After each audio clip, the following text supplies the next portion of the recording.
Mulai baik. Assalamualaikum warahmatullahi wabarakatuh. Selamat pagi pirsawan terutama di YouTube ya.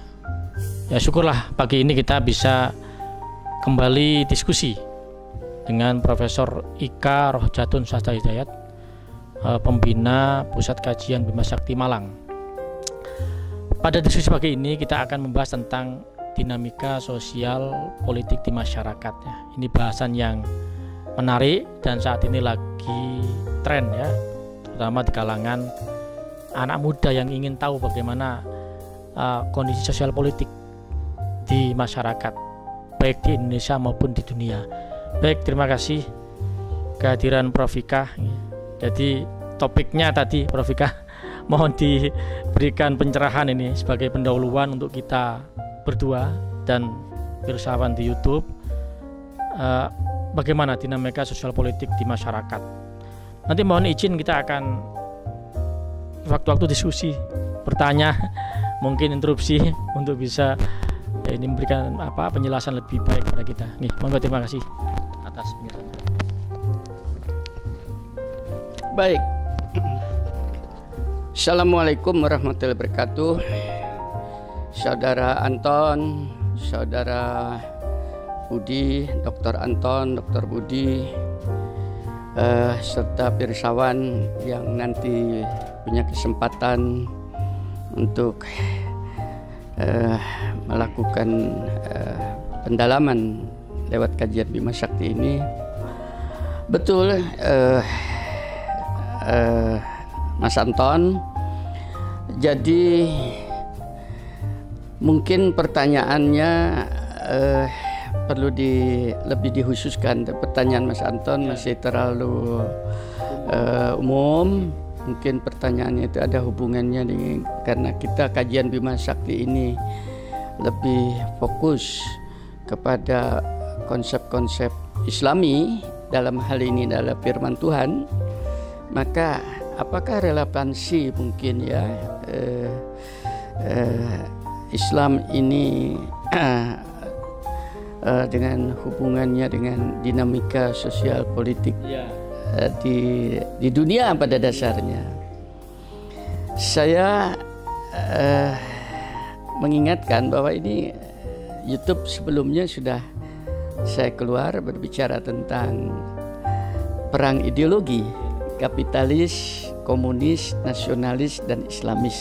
Itu mungkin ini lebih penajaman, khususnya ada hubungannya dengan Islam itu sendiri. Kenapa dikatakan sebagai sebuah konsep ideologi, kan begitu ya. Kepada kalian berdua dan siapapun Anda yang menyimak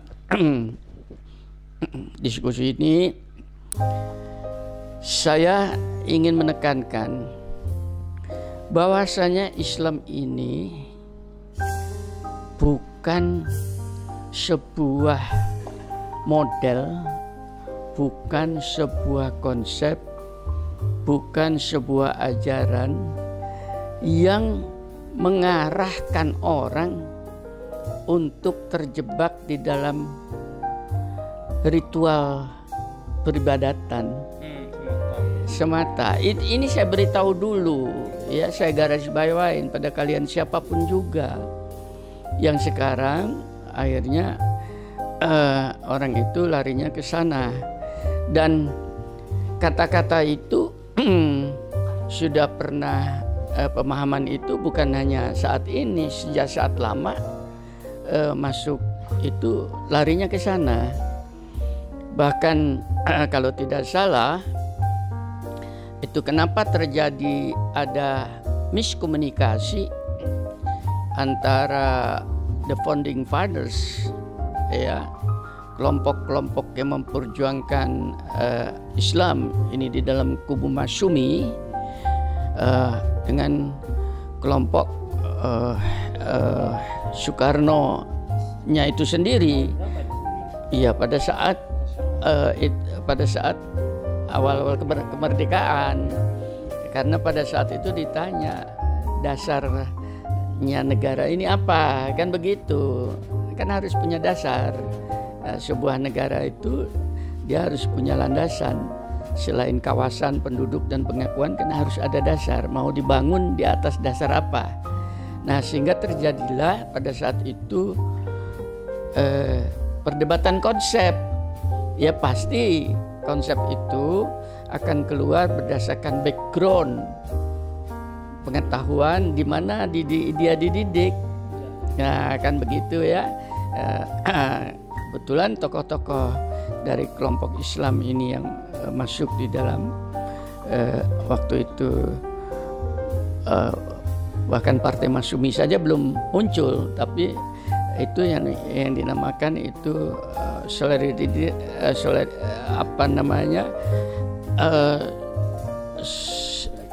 SI,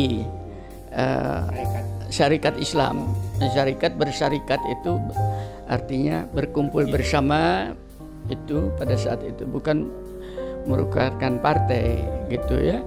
Nah, orang-orang di situ tokoh-tokoh hebat-hebat ya, sehingga atas dasar itu mereka mengajukan sebuah konsep yang pada dasarnya tidak ada masalah, hanya mereka mencoba memasukkan kata-kata di dalam sila pertama itu adalah ketuhanan yang Maha Esa dan kewajiban bagi pemeluknya untuk menjalankan syariatnya, kan itu ya. Nah ini jadi kata-kata Islam di situ itu dimasukkan dengan konotasi syariat. Nah, yang bisa saja karena syariat ya, mungkin beliau-beliau itu jauh ke depan ya, karena kalau kita lihat kalau sudah namanya syariat Islam saat ini sudah dipersempit lagi, yaitu pada sholat, pada puasa, pada haji, itu kan itu ya. Nah masalahnya sekarang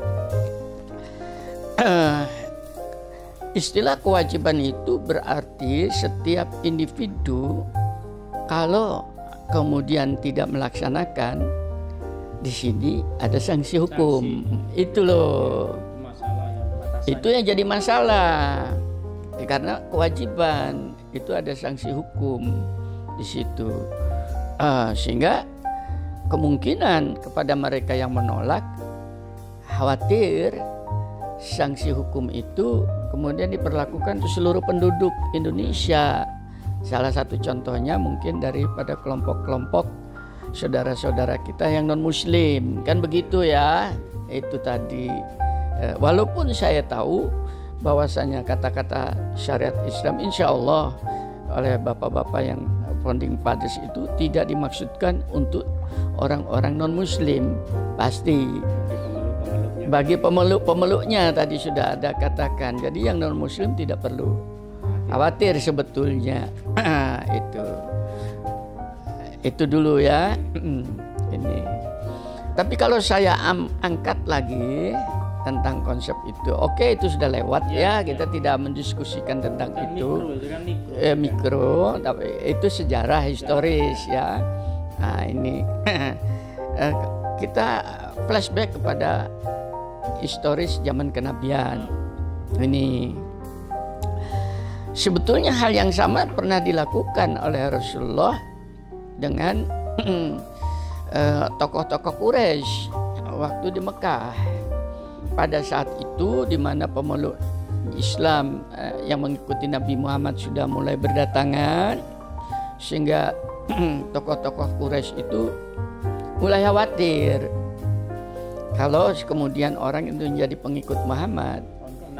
Itu sebetulnya alasan-alasan dikemukakan oleh tokoh-tokoh Quraisy tentang bahwasanya Nabi Muhammad menghina tuhan-tuhan mereka.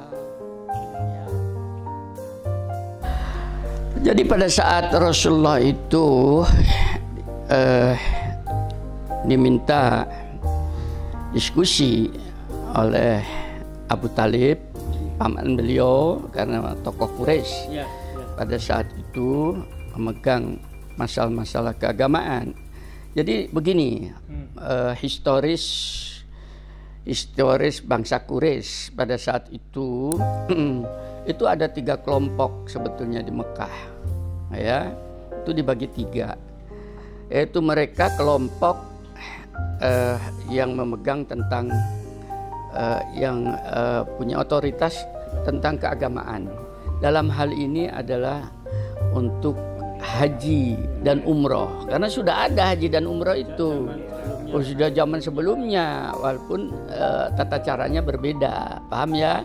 Nah, ini pada saat itu dipercayakan kepada Abi Thalib dari anu sebelumnya. Bentar Pak Tamrin ini lupa. Abu Thalib. Jadi tentang keagamaan, jadi dari bapaknya beliau sebelumnya ke begitu, itu dia harus menyiapkan akomodasi agar supaya para tamu-tamu dari luar itu terjamin. Itu Abu Thalib. Yang kedua, ada yang memegang tentang ekonomi, itu Abu Sufyan, dipegang tentang perekonomian, dipercayakan kepada Abu Sufyan. Kemudian ada yang memegang tentang keamanan dan sebagainya. Kalau sekarang itu panglima perang itu kelompoknya kelompok Abu Jahal.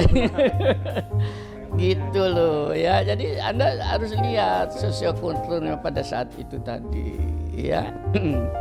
Sehingga manakala Nabi Muhammad itu menyampaikan konsep-konsep kebenaran, mulai pengenalan tentang Tuhan yang esa, tentang kebersamaan antara sesama, ya gitu, perbudakan dan sebagainya, ya kejujuran sosial. Ini masa karena Pak Anton tadi berbicara tentang masalah sosial.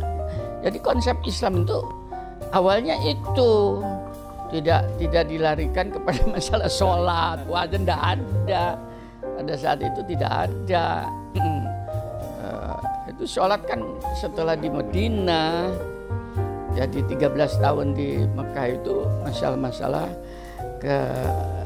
keadilan sosial, ya, itu tadi itu tentang humanity, kemanusiaan itu. Nah, kenapa terjadi konflik ini secara sosial, ya? Karena Nabi Muhammad mulai banyak orang yang haus tentang kebenaran, keadilan, keamanan. Lah Islam memberikan jawaban. Karena miskinnya konsep pada zaman jahiliyah ya, tentang itu. Ya. Oh iya, saya tidak mengatakan zaman jahiliyah. Itu konsepnya konsep humanity, kemanusiaan. Karena hal yang sama bisa jadi pada saat ini juga, gitu. Saya tidak ingin menarik pada zaman jahiliyah. Pada saat itu bahwa di situ terjadi perbudakan, ya, walaupun sekarang pun jadi terjadi perbudakan, walaupun terselubung, ya. Bahwa pada saat itu terjadi ketidakadilan, ya, dan saat sekarang pun banyak ketidakadilan. Bahwa pada saat itu juga banyak kezoliman, ya, sekarang pun banyak. Itu konsep-konsep kemanusiaan sudah selalu akan seperti itu, maka Islam hadir. Lepeluan daripada konsepsi Islam ini yang kemudian diterima oleh orang-orang yang selama ini terpinggirkan. Itu yang dinamakan kaum duafa. Ekonomi lemah, sistem politik tidak ada yang menaungin, ya tadi, kemudian mungkin juga dia minoritas dan sebagainya, itu mendekat kepada Nabi. Harap Anda tahu bahwa orang-orang bertipe ya kaum duafa ini adalah merupakan grassroots di dalam sistem sosial, akar bawah, akar rumput. Ini saya nyampaikan kapanpun seperti itu. Itu sekarang pun seperti itu. Orang-orang kayak demikian ini adalah mayoritas di setiap komunal masyarakat, dimanapun Anda. Ini harus dipahamin betul. Lah Islam itu hadir untuk menyelamatkan mayoritas ini tadi, karena yang minoritas itu mereka tadi kelompok-kelompok tadi, Abu Sufyan, Abu Jahal, Abu Lahab, itu kan kelompok-kelompok elit yang menjadi penyebab rasa ketidakadilan itu, gitu loh ya. Nah, sehingga manakala orang-orang itu kemudian mendekat kepada Nabi karena konsep-konsepnya itu tadi, maka apa yang terjadi? Kelompok-kelompok elit ini khawatir, gitu loh. Satu, Abu Sufyan, seandainya nanti di belakang mereka itu kemudian hanya fokus kepada Muhammad dan Muhammad menjadi figur, lalu bagaimana dengan perdagangan saya? Ekonomi saya bagaimana? Kan sama dengan sekarang ini juga. Kaum kapitalis lah kalau sekarang itu ya. Kalau mereka dikuasai Muhammad, kan habis perekonomian saya. Menurut pikiran mereka. Ya itulah yang ada, ya, seperti itu. Untuk saya manusiawi lah ya. Karena apa? Karena manusia itu cinta ubud dunia ya terhadap materi. Kita pun seperti itu ya. Kita pun pada dasarnya rakus pada materi, hanya kita punya kontrol, kan itu saja bedanya. Itu apalagi kelompok Abu Jahal, Abu Lahab. Nah itu menyangkut sudah kepemimpinan, kekuasaan. Kalau kemudian kekuasaan itu Muhammad yang memegang, lalu gimana posisi kami? Karena pada dasarnya itu yang memegang pemerintahan, kan seperti sekarang itu ya, apa itu militer, jenderal-jenderalnya, presidennya atau menteri-menterinya. Kalau sekarang itu kan eksekutif ya, mungkin kan begitu. Walaupun ini bukan trias politika, tapi sistem pada saat itu tadi. Nah, itulah yang menyebabkan mereka merasa gerah, terganggu. Di sisi ini Anda bisa melihat pada awal kelahiran Islam itu tadi, yang disentuh itu peribadatan atau masalah sosial? Masalah sosial, bukan masalah peribadatan. Begitu dia masalah sosial, di situ pasti di situ ada manajemen sosial. Manajemen sosial artinya pengelolaan terhadap sosial, konsep itu. Manajemen sosial itulah yang dinamakan dengan politik.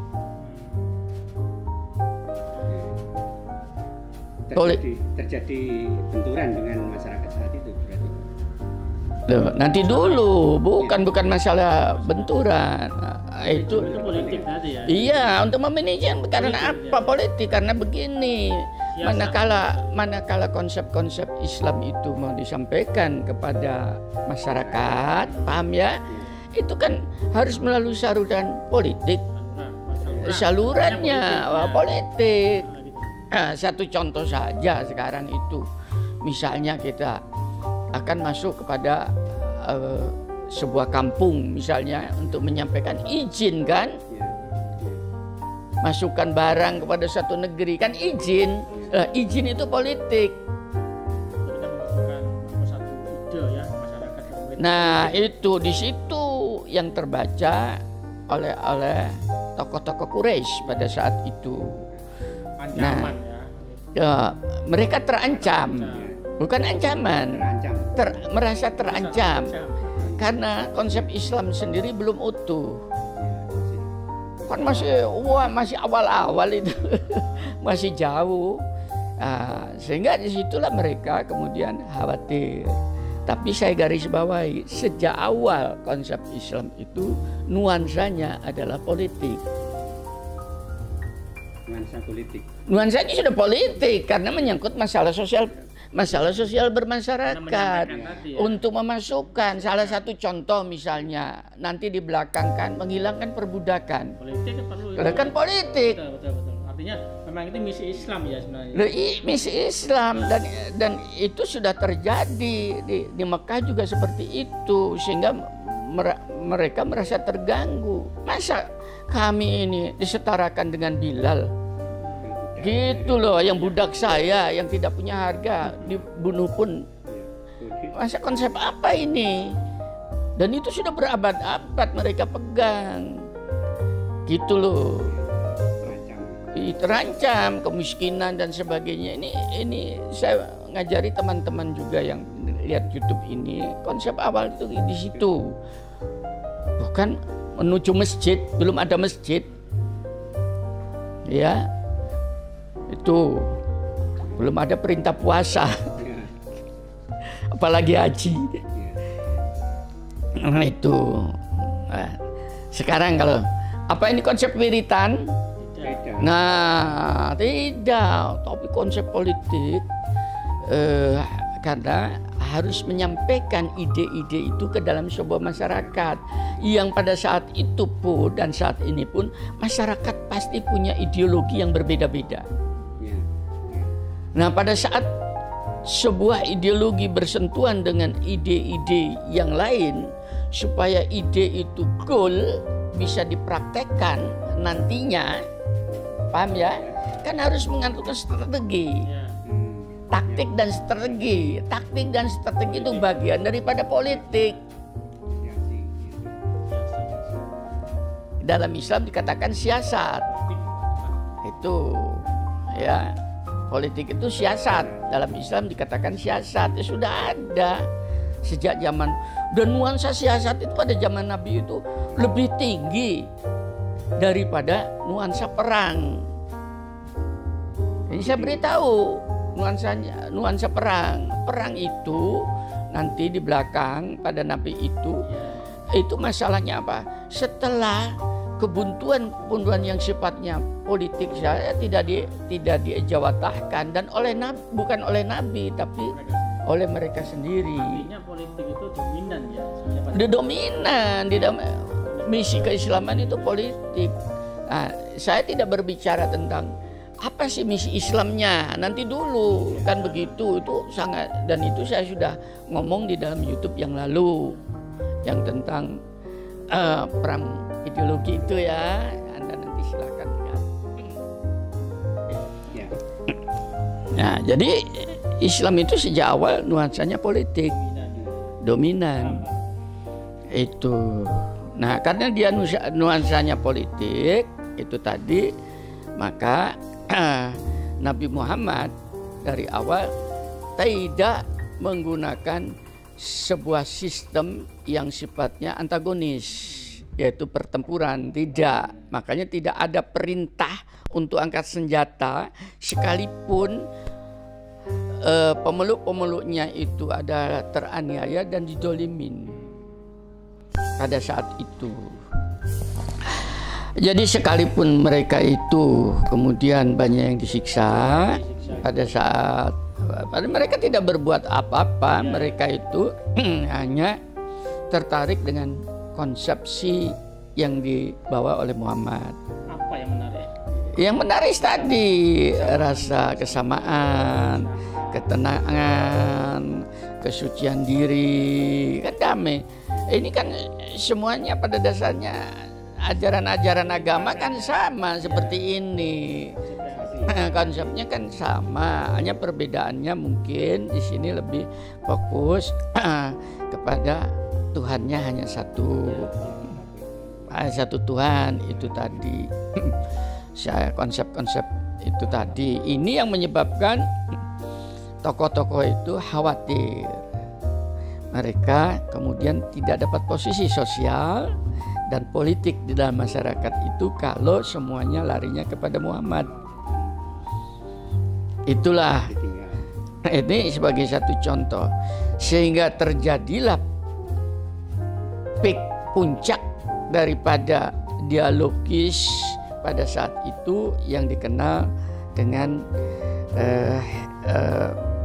pertemuan antara Nabi Muhammad dengan tokoh-tokoh Quraisy yang diakomodir oleh Abu Talib.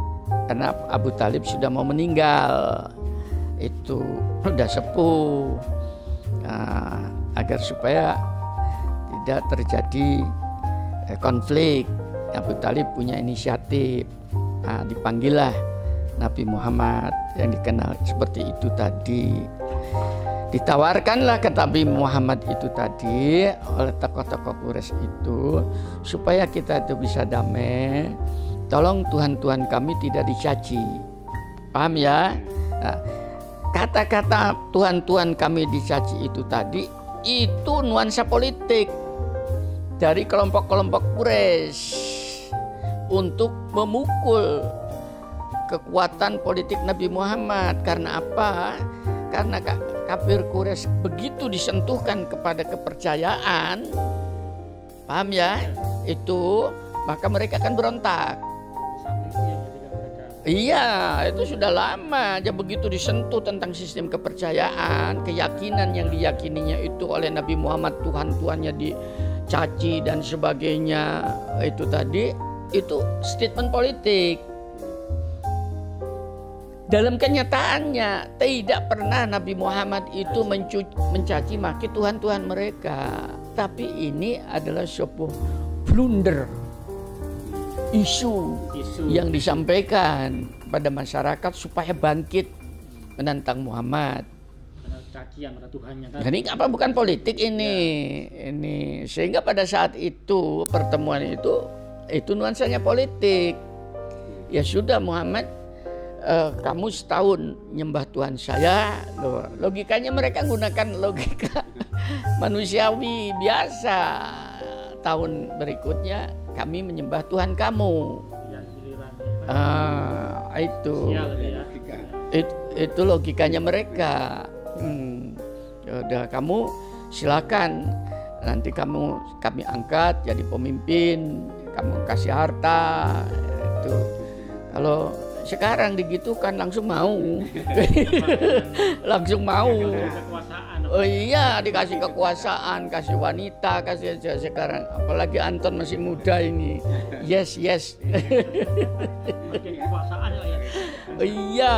Ini tetap terjaga gitu kan nantinya. Nah, ini kan Anda bisa lihat sekarang dinamika politik kayak demikian. Bagaimana partai-partai itu kemudian dia kehilangan ideologi. Ideologi, padahal ini ideologi yang diperjuangkan. Oh iya, partai-partai tidak punya ideologi, begitu pemimpin-pemimpinnya dikasih kedudukan dan sebagainya, langsung dijual partainya. Itu artinya mereka bukan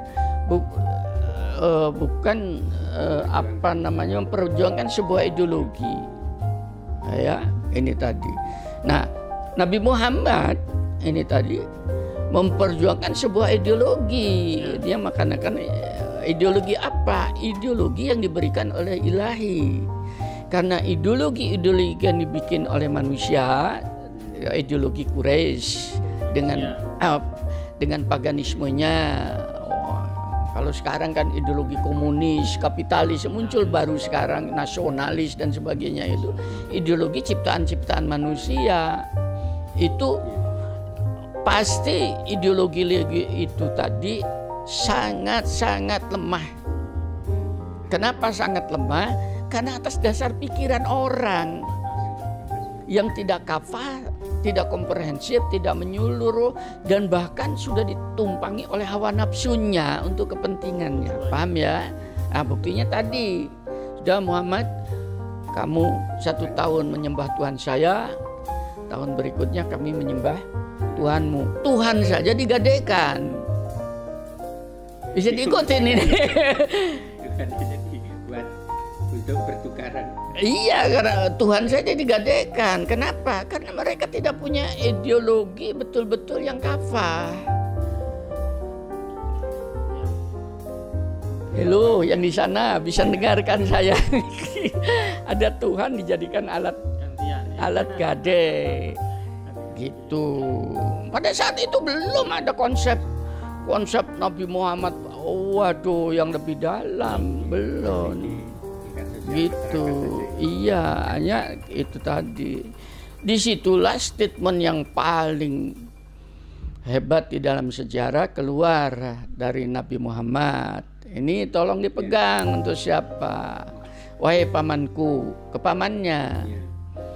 Seandainya mereka memberikan matahari di sebelah kananku dan rembulan di sebelah kiriku, pasti akan aku tolak. Bisa diikutin gitu. Kata-kata Nabi ini kata-kata politik bukan? Politik. Sebesar di atas politik. Kata politik. Ya, gitu. Jadi agama itu dimulai tanpa Anda belajar politik, Anda tidak bisa, akhirnya ngawur nanti. Bisa diikutin ya. Nah itu sampai sekarang menjadi sebuah historis. Atas dasar itulah kemudian pamannya Nabi Muhammad, kalian sudah dengar kata-kata ponakanku. Nah pamannya sudah hanya mengatakan itu saja. Kalian sudah dengar sendiri jawaban keponakanku. Nah sejak saat itulah, karena sudah pamannya sudah lemah, sudah tidak ada jarak lagi, itu mereka makin ofensif untuk menekan kelompok-kelompok yang tidak terlindungi khususnya. Ingat loh ya, sistem sosial masyarakat itu sistem kabilah. Kalau dia kabilahnya tidak kuat, dia akan dirampok oleh kabilah yang kuat. Nah kalau sekarang itu sistem kapitalis. Yang kapitalnya lemah akan dicaplek oleh kapital. Indonesia ini kapitalnya lemah, kabilahnya kecil, akan dicoblek oleh kabilah-kabilah kapitalis. Iya itu. Nah itu yang disiksa. Nah atas dasar siksaan-siksaan itu sudah dalam penderitaan, dan pada saat itu pun tidak melawan karena masih dalam nuansa politik. Itulah terjadi perintah Rasul, hijrahlah kalian ke Ethiopia. Pertama kali disuruh berangkat karena masyarakatnya juga belum banyak. Ya, terutama mereka kaum-kaum du'afa.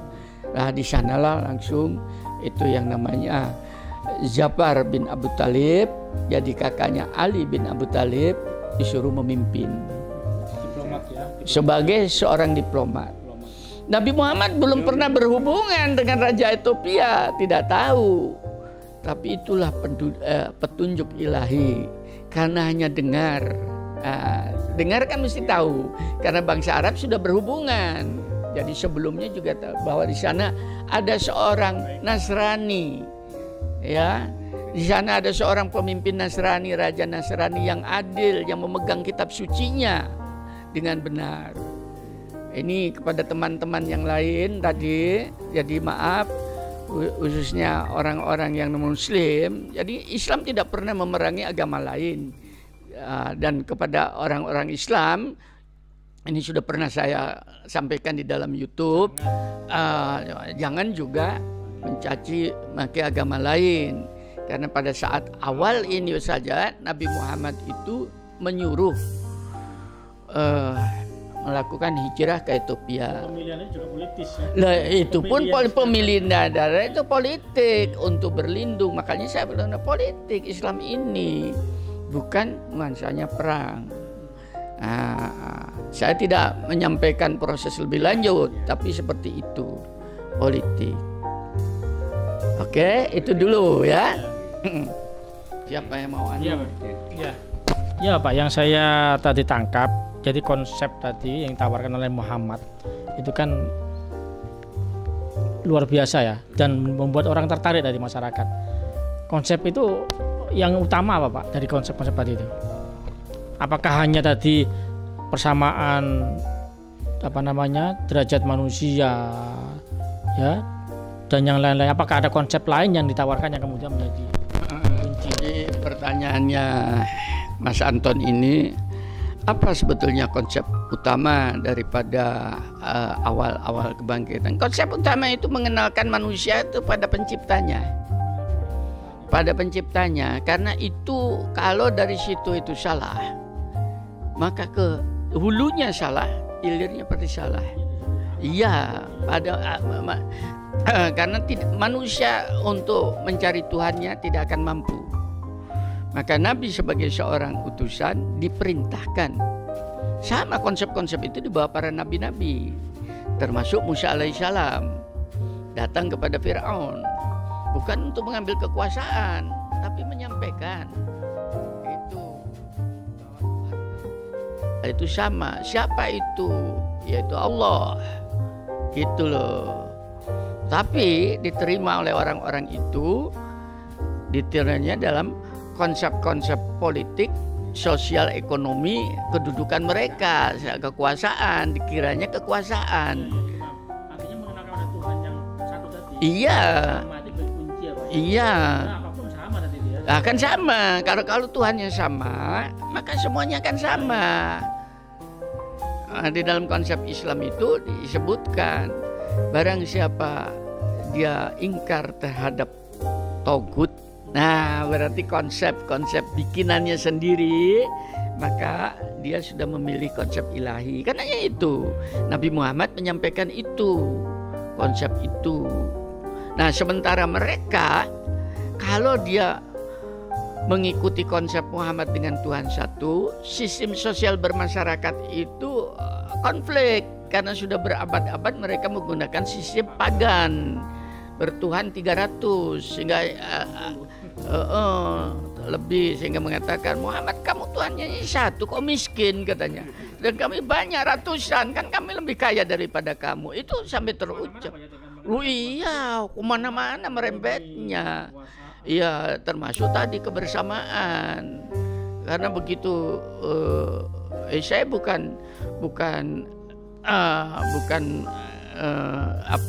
mengkritik atau saya hanya ingin meluruskan di dalam agama, misalnya agama yang bertuhan banyak, khususnya Hindu misalnya, Anda bisa melihat karena begitu banyak dia memiliki Tuhan-Tuhan itu tadi, akhirnya sistem stratanya itu ada kelompok-kelompok yang di bawah sampai kepada strata yang di atas itu, kan begitu.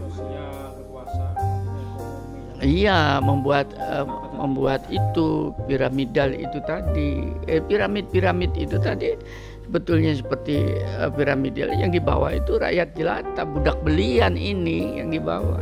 Nah Islam tidak, kesetaraan. Makanya Anda bisa melihat kenapa Ka'bah bentuknya kan kubus, ya itu kesetaraan dari sisi apapun, setara. Kita di dalam satu bidang, di dalam ruang yang sama. Ini kan belum saya terangkan. Ya, Anda aja filsafat daripada kubus itu. Anda di dalam melihatnya dari sisi barat, melihatnya satu bidang, paham ya? Itu dari timur satu bidang, kan dari pinggir, dari atas juga satu bidang, dari manapun satu bidang. Tapi bidang-bidang itu tadi, daya pandang itu disatukan di dalam satu ruang. Kan jadi ruang, kubus itu jadi ruang 3 dimensi, dari 2 dimensi menjadi 3 dimensi, satu ruang. Ruangnya kita ruang apa?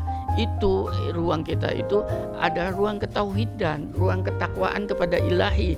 Kalau itu yang dipegang, ini makanya semuanya mengandung filsafat kehidupan, maka tidak ada perbedaan. Itu yang disampaikan. Ya, tapi yang jadi masalah tadi menyampaikan itu tadi, mereka menangkapnya sebagai sebuah ancaman. Itu saja. Padahal Nabi Muhammad sendiri konsep tentang ketuhanan sendiri tidak dipaksakan, ditawarkan. Tolong ini. Makanya ada kata-kata lakum dinukum waliyadin. Yaitu kepercayaan kamu untuk kamu, kepercayaan untuk diriku. Cara peribadatan kamu untuk kamu, di dalam Islam konsep begitu. Kalau kamu mau, kalau enggak silakan.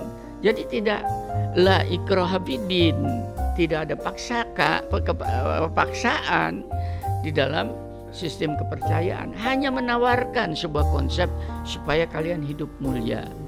Ini juga ke teman-teman yang mendakwakan Islam seperti ini. Bisa diikutin ya. Itu dulu yang karena harus hulunya benar. Ini belum berbicara tentang masalah bagaimana komunikasi dengan ilahinya lah. Baru filsafatnya itu, kata-kata la ilaha illallah, tidak ada Tuhan kecuali Allah.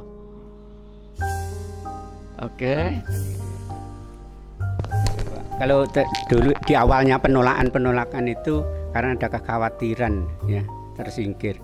Kalau sekarang itu ada Islamfobia, itu sebetulnya apa sebetulnya yang dijadikan alasan mereka fobi terhadap Islam?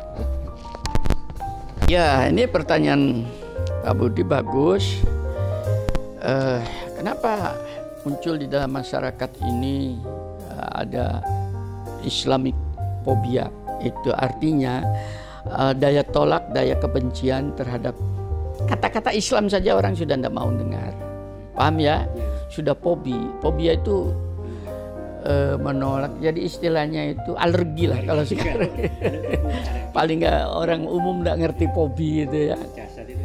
Alergi menolak. Alergi sudah mendengar itu, bahkan sampai kepada tingkat kepada kebencian ya. Itu tadi. Ada beberapa alasan terjadi fobia itu. Alasan yang pertama itu tadi, orang yang fobi terhadap Islam itu pasti dia belum tahu konsep daripada apa yang dibawa oleh Muhammad itu.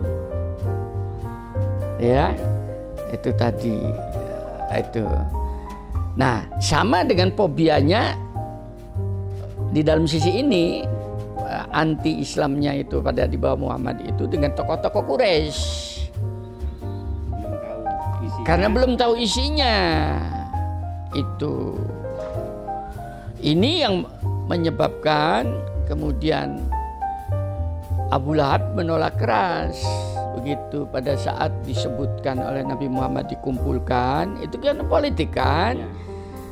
Aku sampaikan bahwasanya di depan kalian itu kalian sedang dihadang oleh api jahanam. Kalau ini diterus-teruskan, sistem sosial kehidupan bermasyarakat dan sistem kalian bertauhid, sistem keyakinan seperti ini, itu tidak ada, hanya menyampaikan bahwa di depan kalian itu kalian akan masuk jahanam. Sehingga kata-kata Abu Lahab pada saat itu, hanya untuk itu hai Muhammad kami dikumpulkan, sungguh cilakalah kamu. Paham ya? Ini sudah langsung menolak karena harga dirinya merasa tersinggung gitu. Nah, sehingga akhirnya apa, terjadilah penyiksaan-penyiksaan, bahkan Nabi Muhammad sendiri itu pada saat itu dilemparin di Ka'bah itu ya, itu tadi disiksaan sampai berdarah-darah. Nah, inilah yang muncul tadi itu. Kemudian siapa namanya, paman Nabi Hamzah, dia juga seorang preman sebetulnya yang baru pulang dari berburu, melihat itu ada apa kumpul-kumpul Hamzah, itu Muhammad itu disiksa, ponakanmu dianak. Disitulah Anda bisa melihat di sini itu sistem tadi kabilah itu muncul. Sistem kekeluargaannya muncul. Maaf ya, saya beritahu, pada saat si Hamzah ini seperti ini bukan terpanggil oleh ketauhidan, tapi sistem brotherhood, persaudaraan itu, dan itu sangat lekat di dalam bangsa Arab pada saat itu. Sehingga akhirnya dibela Nabi Muhammad dan situ, sehingga ditantang orang yang menyiksa itu tadi, ditantang. Walaupun mereka Nabi Muhammad itu menyampaikan misinya sendiri. Nah, dia logikanya jalan. Kenapa dia tidak diberi kesempatan untuk menerangkan? Kenapa kalian siksa? Kenapa kalian benci? Dengarkan dia. Itu. Paham ya? Berarti kan intelektualnya jalan. Kata-kata ini itulah arah daripada bisa mempenetrasi masuknya petunjuk ilahi pada Hamzah. Intelektualnya. Kalau hanya itu kalian siksa Muhammad. Sekarang saya menjadi pemeluk Muhammad. Langsung. Tanpa dia kan belum tahu apa-apa. Siapa di antara kalian yang tidak setuju, cabut pedangnya, hadapin saya. Bisa diikuti enggak? Itu roh jihad, dia sudah langsung diberi oleh Allah. Itu karunia. Itu kan hilang pada umat Islam yang kayak gini itu tadi. Ya, sama dengan Umar bin Khattab, intelektualnya. Dia bencinya kepada Muhammad bukan main karena dia mendengar begitu. Tapi manakala adiknya sendiri terkena melihat gitu, akhirnya suruh baca surat Toha itu, terkejut dia. Ini bukan perkataan apa-apa, ini perkataan luar biasa. Intelektualnya jangan apa karena dia sudah mendengar Toha ma anjalna alaikal Quran litasqa dan seterusnya itu. Illa tadhkiratan liman yasha, kan begitu ya. Ya, luar biasa konsepnya. Loh, enggak ada itu. Kata-kata Toha saja tidak dikenal. Tuhan siapa? Penasaran dia. Paham ya? Ini. Nah, intelektualnya jalan karena dia mau mendengar. Tidak popi. Karena tidak popi, dengarkan dulu sehingga dibawa kepada Muhammad. Nah, begitu dia kepada Muhammad, baru dia menyatakan. Kalau gitu kenapa kalau langsung tidak terbuka dia? Karena kebenaran kenapa takut dan kayak demikian? Itu lah Umar langsung mengumumkan sama dengan Hamzah itu tadi. Masalahnya apa? Konsep untuk itu belum ada. Konsep untuk antagonis belum ada. Paham ya? Itu tadi. Itu historisnya. Jadi kebanyakan kenapa orang fobia? Karena belum tahu. Nah, orang barat kenapa fobi atau alergi dengan Islam? Itu punya historis. Yaitu sejarah kekhalifahan Islam, khususnya pada Ottoman yang hampir 800 tahun, di mana Katolik terpojokkan. Katolik menguasai kerajaan-kerajaan karena raja-raja pada saat itu dibaptis dan di bawah kekuasaan Roma, gereja. Itu tadi. Nah, sehingga terjadilah perang salib dan sebagainya. Dan perang salib dan sebagainya yang dimunculkan oleh anggota gereja dan sebagainya, kebencian kepada umat Islam itu tadi, paham ya? Bahwa mereka itu orang kafir, memotivasi perang. Loh, ini kafir dan sebagainya itu bukan miliknya orang Islam. Orang-orang pada saat perang salib itu juga sama, mereka mengatakan orang di luar daripada agamanya itu kafir. Iya, Yahudi juga sama, di luar Yahudi daripada kafir. Jadi tolong, istilah kafir itu sudah lama, sebelum Islam itu datang pun sudah ada itu. Nah, itu menjadi sebuah isu. Sehingga pada saat perang salib, kenapa mereka menggunakan pakaian the temple itu salib itu untuk memotivasi semangat. Sehingga pada saat itu bertemu di dalam medan perang kayak demikian. Di sini takbir Allahu Akbar dengan kalimatnya, sini juga di sini membela agama, di sini membela agama. Paham ya? Sehingga salah satu daripada, kalau tidak salah saya lupa itu anaknya atau cucunya dari Raja Inggris yang ikut perang, Raja Charles ya, yang ikut perang itu ya. Itu tadi dia ikut perang juga, dia terkejut. Loh, kok aneh ini? Ini sama-sama membela agama. Yang mana ya? Loh, ini di situ. Jadi artinya agama itu sejak lama dijadikan sebuah isu politik, ya itu tadi untuk menyampaikan sebuah kekuasaan itu tadi, khususnya untuk orang-orang itu tadi. Ini supaya atas dasar itulah kekuasaan Islam yang demikian laga mereka mencari pobi, dan itu ditanamkan sampai sekarang pun mereka seperti itu. Sekarang saya tanya Presiden Amerika itu tadi, orang Islam udah boleh masuk, kan pobi. Sekarang pernahkah dia membuka kitab suci Al-Quran untuk belajar? Kan belum. Nah itu fobia. Ini ke teman-teman juga jangan fobi dulu lah. Kalau kalian tidak paham, datang ke IKA, nanti saya beritahu. Itu satu.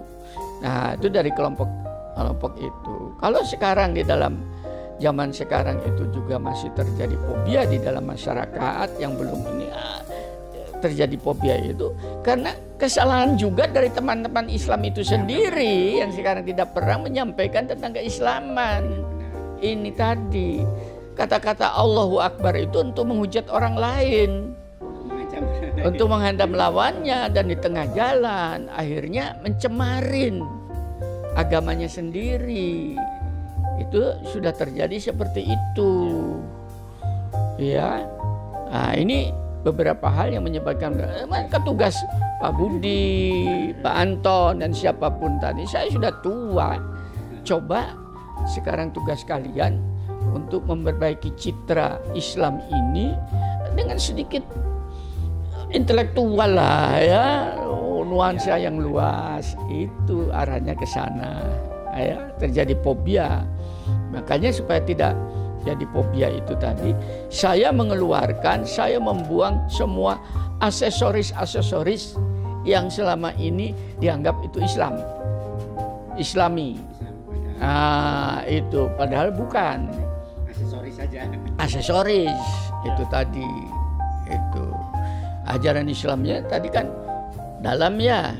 Kita tidak bisa membahas dalam waktu singkat, ya. Mungkin itu dulu, ya. Rehab dulu.